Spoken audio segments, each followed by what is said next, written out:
Howdy, everybody. Here we are, all ready to take you down to Pine Ridge for another visit with Lum and Abner, brought to you by the makers of Horlicks, the original malted milk.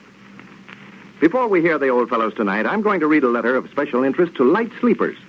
It's from Mr. C.A.R. of Connellsville, Pennsylvania, and is quite typical of many we receive every week. He writes as follows: Thanks for the wonderful malted milk that you put on the market. It certainly does wonders for me in helping me sleep soundly. I've been in the habit of drinking coffee last thing at night and have been unable to get my proper sleep for several years. I was restless and dreamed all night. So after hearing Lum and Abner and about Horlicks malted milk, I thought I'd try some myself. Now, every night on retiring, I take a cup of Horlicks hot.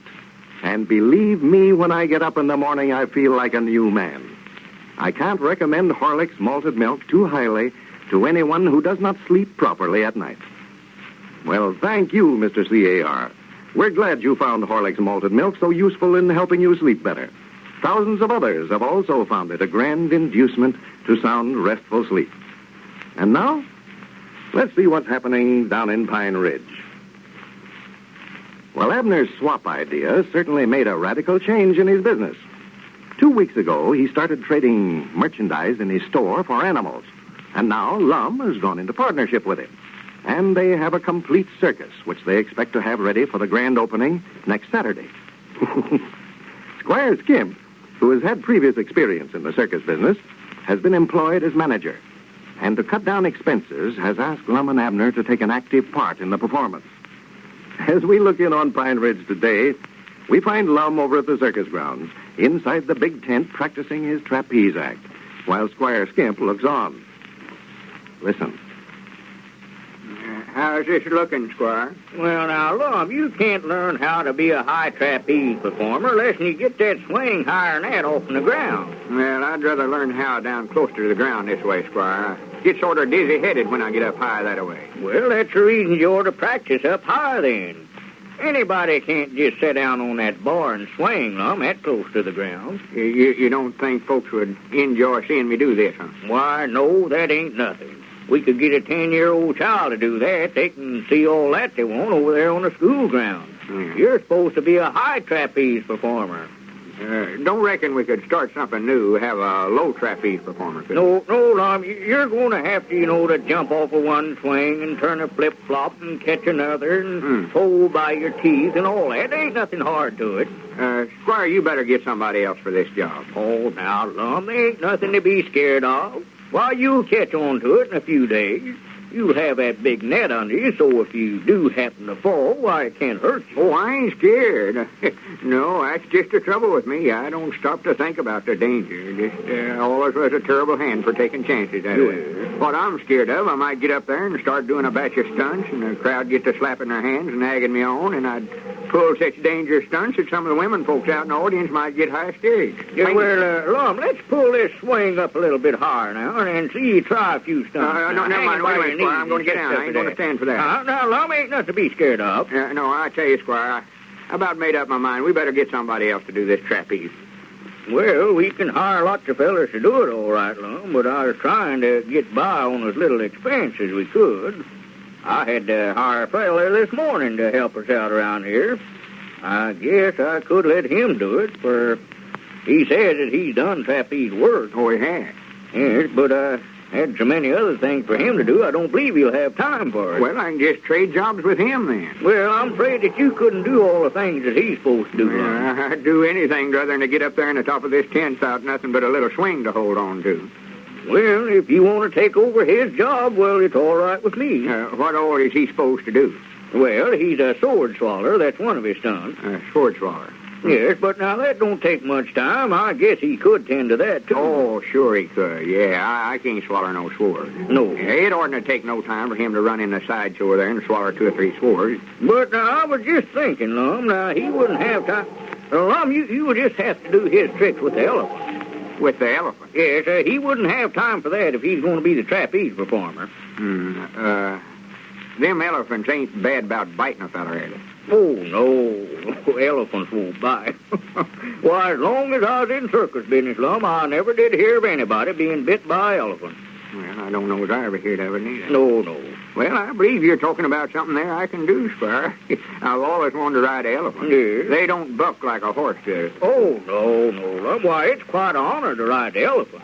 You see, you have to lead the parade, Lum. You sit up there on the elephant with a big crown on your head and a fancy uniform with gold braid all around on you. Sort of a king, huh? Well, yes, that's what you're supposed to represent, Lum, a king. Well, why in the world didn't you make mention of this job sooner? Granny, I can tell you already, I'll take it, Squire.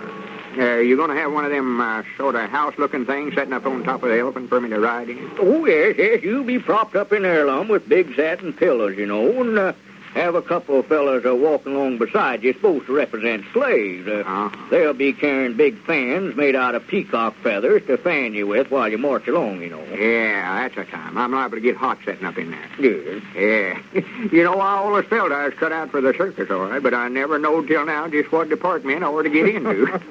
Well, now, if you want that job, Lum, well, I'll tell this fella then that you'll take over the elephant act and he can do the trapeze performance. Well, now, if he tries to argue with you about it, just tell him one of the circus owners is going to look after the elephants himself. Just tell him that. Oh, well, I don't think I'll have no trouble with him, Lum, for he asked me for that trapeze job this morning, and I told him that I'd already promised it to you. I know he'll be glad to make a change. Well, crazy idiot. How could anybody in their right mind rather have a job swinging on them trapezes up there in the top of the tent than to ride an elephant in the parade and have himself all dressed up like a king? King Eddard. How does that sound? Well, now, there's more to this elephant act now, Lum, than just riding in the parade, You see, you put on some tricks here in the tent during the main performance. Oh, they do? Yes, that'll be the feature of the show, We'll have trumpets blown, a big fanfare, and you'll come riding out on one of the elephants with the other and following along behind you, Yeah, that's And then I'll get up and make a speech about you, and see, we'll have to get a good name for you, too, Lum. Yeah. Lum wouldn't do. What about King Eddard? That ought to be Yes, that's it, the thing. King Eddard and his elephant. Yeah. And then you put them through their tricks, Hey, Granny, I can't hardly wait. Don't you reckon I better be riding that elephant around a little bit to sort of get used to him? Well, I reckon it wouldn't hurt nothing, Lum. Yeah, if I could get them slaves to go with me and them fans and all, I'd love to sort of drop by the schoolhouse during recess tomorrow. Let Evelina see me.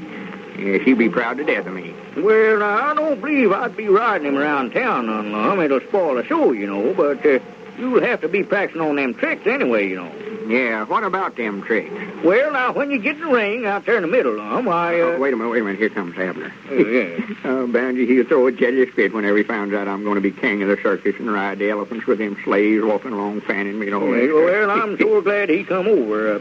Maybe you could help me, Lum. I'm having a little trouble getting Abner to be the lion trainer. Well, I'll help you talk him into it, Squire, but recollect now, you've done promised me that I could do the elephant act. Oh, yes, that's yours, Lum, that's yours. If he wants it, you just tell him you think I'll do a heap better at it than he. Howdy, man. Well, howdy, Abner. Hello, Abner.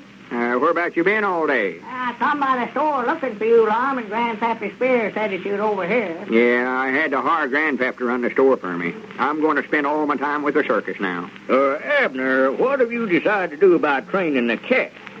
Well, now, to tell you the truth, Squire, I sort of lost interest in them when I found out that the cats were them lions and tigers. I thought you was talking about them two house cats at first. Well, Abner, it ain't going to be no trick to train them lions. Why, no. Well, in fact, Abner, they're already trained.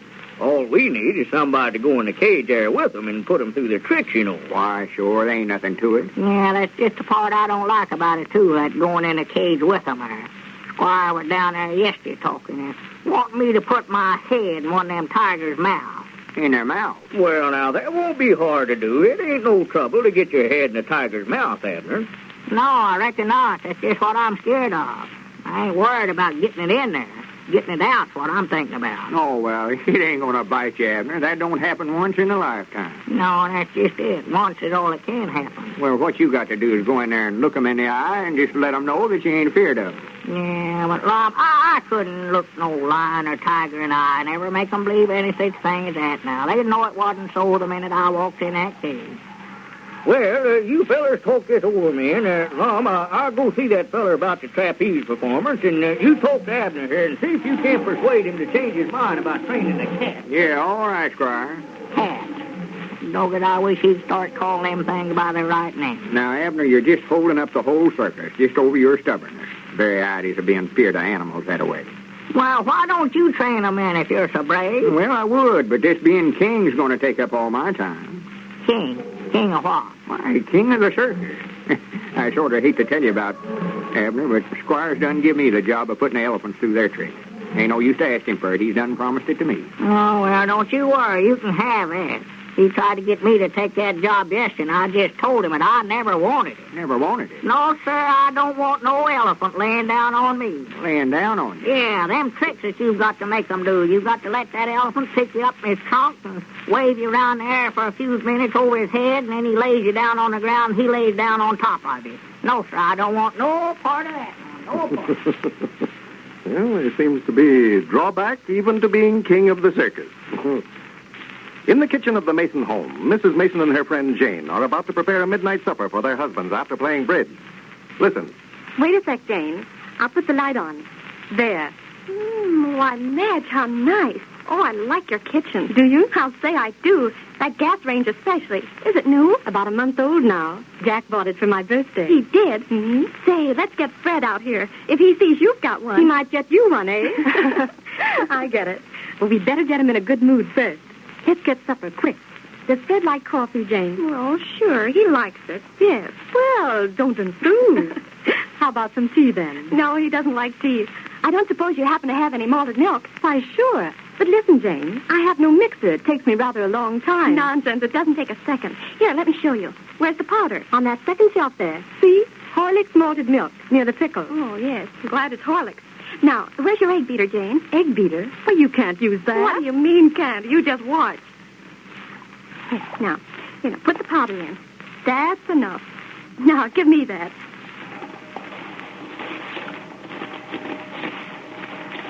Why, Jane, that's marvelous. I never saw it. Simple, isn't it? And twice as nice this way. Oh, boy, those men will go for this. Come on, let's take it in. I'll carry it. Yes, that's right. You bring in the sandwiches. And Madge is right, folks. Horlicks malted milk, or Horlicks with sandwiches, does make a fine party supper. It's delicious and refreshing, yet so easy to prepare. Try it on your friends. You can get Horlicks malted milk in either natural or chocolate flavor. This is Carlton Brickert, speaking for Lum and Abner and Horlicks, who now bid you all good night and good health.